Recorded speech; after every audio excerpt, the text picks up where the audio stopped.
before we get started on the pod, I'm kind of just, throwing this on Brian. I wanted to talk about Here we go. Pat Patterson, who recently passed away. Oh wow! I have this. I have basically no notes, but this was one of the only things I had. It's unfortunate as you get older, especially it's weird because I feel like the longer you are a wrestling fan, the more people you're seeing pass away.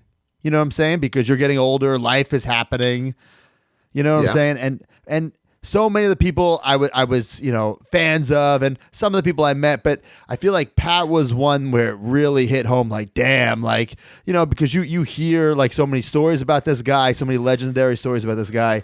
But I think you and I, Brian, we know that we've known this guy for over a decade. We've shared some crazy memories with him. He was like our drinking buddy. It's kind of crazy. Yeah, and the everyone talks about the My Way karaoke. We sang it with him.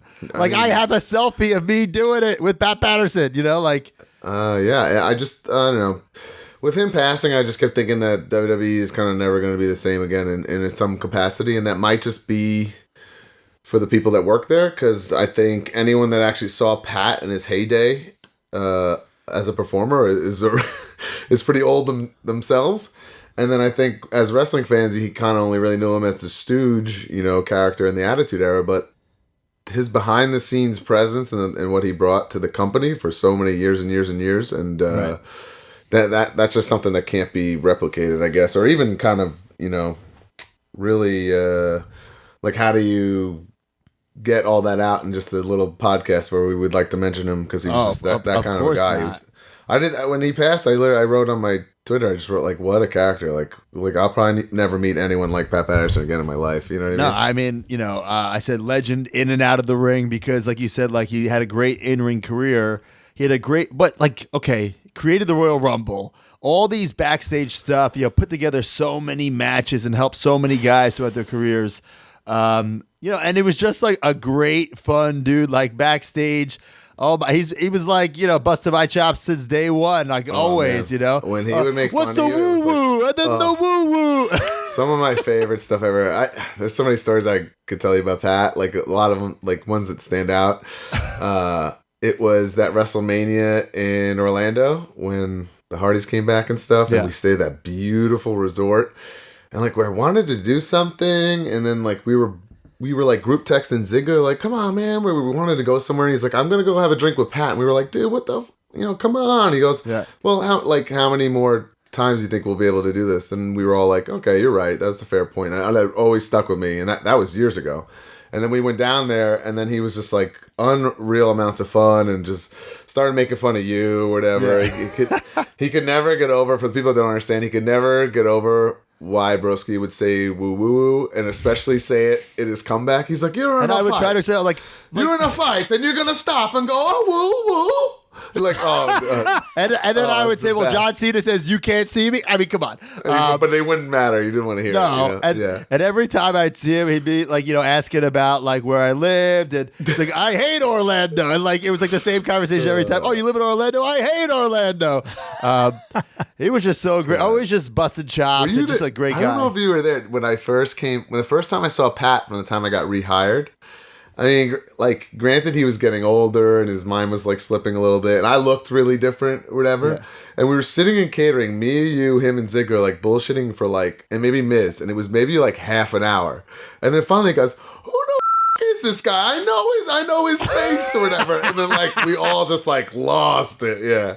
I remember like he used to give us like so much shit because we'd always be like following each other around in the beginning, because it was like such a different it was such a different like atmosphere back then. So we were like, always walking on eggshells, like always sticking together and stuff like that. He also like went to, around that time when we were like nobodies, like Major Brothers, he went to bat for us. Was like, he spoke up in one of the meetings, like saying that like, give these kids a chance, you never know. Someone came out, I don't remember who, if it was like Dreamer or like Ricky Steamboat, they were like making, doing a Pat impersonation, saying like, one of them could be the next Shawn Michael. Like, you never know, or whatever. And I guess he was saying something like that, and that's another like funny Pat thing that stuck with me. Yeah, and it was just like such a crushing thing to hear, and to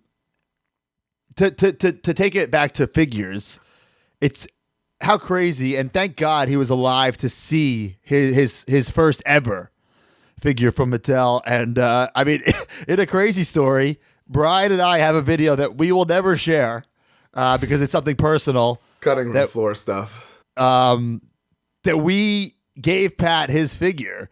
I believe it was the first, because I believe there was a signing, a special signing that he went to at a Walmart. Some weird signing in Connecticut, but there was only like less than 100. Yeah, it's something. Anyway. I think the story, the rumor has it that like Pat asked for like a couple of the figures and they didn't have any left for Pat.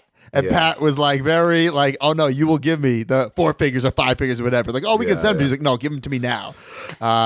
Something like that. Pretty cool. Though. I mean, after all, I actually love that figure because it's the 2-in-1. You know, you can have like 70s Pat. I feel like Steve's now Pat. I want to go get another one to make the 2-in-1, but the price, I got to wait a couple of months because the price is going to be through the roof. I didn't even look. I can only imagine. I mean, there's probably only a handful of those signed in the world, and I have one. And I'm glad I was able to get that done. Yeah, I mean, you know? and I think I want to say it was the last time we saw him, but I don't know. That's what I was trying. I was talking to Chelsea too, because Chelsea was asking like, you know, how often did he come around? And no, he wasn't there every single week, but he came around every once in a while. And that was, if you notice, it was pay-per-view weekends, right? But before that, he would come around more often. He would do the pay-per-view and then the TVs, yeah. So that was back when we started. It was right. He was around all the time. So that was like after Survivor Series, like after like Live 4, right? 100%. That's Live 4 weekend in Chicago. He signed. So like, I was just trying to think, like, did I? And we must have saw him at like the Rumble, but were we even at the Rumble? You went to see Chelsea, and I didn't even go. So maybe I saw him there. Maybe I saw him that weekend though, like at Raw. You know, like. I don't know. It's so I don't remember. Oh, was he in Philly like our last weekend ever? Because that's a pay per view. We did. It's like I honestly don't know. Like, yeah. Oh man, like I remember once he was like, I was wearing a suit and he gave me like a headlock and like my topic got on his like white, like he was wearing his white jacket. Oh man, he is like one of those people. He always had like catering stains on whatever he's wearing. Dude, this is another thing. Like when I was in FCW, I don't know if he lived close, but he would just kind of like always show up and like hang out and stuff. And then he was a big Justin Gabriel fan. And I had this big title match with him, and then like Pat couldn't make it for whatever reason, and then of course like I had the match, and then went out all night like a degenerate, like Tampa style, like maniac, and I'm like hungover as hell, and my phone is ringing at like 9 a.m. I'm like, what the hell? And it's Pat Patterson. I'm like, what the hell? And he's like, how was the match with the South African kid or whatever? And just like it was like unbelievable. I'm like, he cared that much that he wanted like my recap of this title. Like it's just pretty good. That's the kind of guy he was, man. It was awesome. I mean, what's crazy, like he called me, I think it's either like after I got hurt, like with the knee, he called me, and like I have the voicemail like on my phone somewhere. Like I have to find it because like I have my phone has all this stuff on, so I have to find it. But like I think he got my number from Ziggler or something like that. But he was just, oh man, like I don't think people will understand how influential he was. And I saw something that Dave Meltzer tweeted that he's like the second most influential guy in like North American wrestling. And how is he not? I could see, yeah, for sure. You know, like all the stuff that like he was in there in the trenches with Vince and Bruce and like, you know, I think he's a big one that like swung Vince on like smaller guys that could go like Brett and Shawn. I feel like if he wasn't there to like do that, I don't know like how soon or if ever we would have got to that style, you know? Right, but Pat, we love you. We miss you. Rest in peace. It's just so crazy to, to even be saying that. And like the video package WWE was making, I was like, oh man, like I can't watch this. But I did. He kind of gave me one last laugh on his way out there. Like I was watching that, and my wife walked in, and she doesn't know. She goes, I don't understand. He died, but they have footage of him singing about himself. And I'm like, think of that like to someone who doesn't know him. Like it's his thing. Like I'm sure they have tons of footage of him singing My Way. I like that vlog from SummerSlam weekend. He's in from last SummerSlam. He's in that vlog. There's, I believe there's footage of us singing My Way with Pat Patterson. That was a wild night too. Yeah, it's in there. Yeah.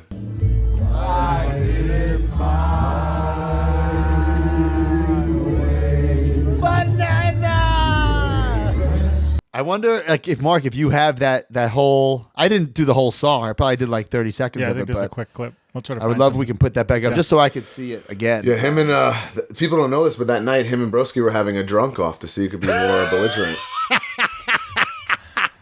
I think Broski won. I think I won. Yeah. But Pat, we love you. We miss you, and I'm sure more stories are gonna pop in my head as the man. days go on and as the weeks go on. But this is one that really I just really we're all love getting telling you, older. man. Like WWE, especially behind the scenes, is never gonna be the same again.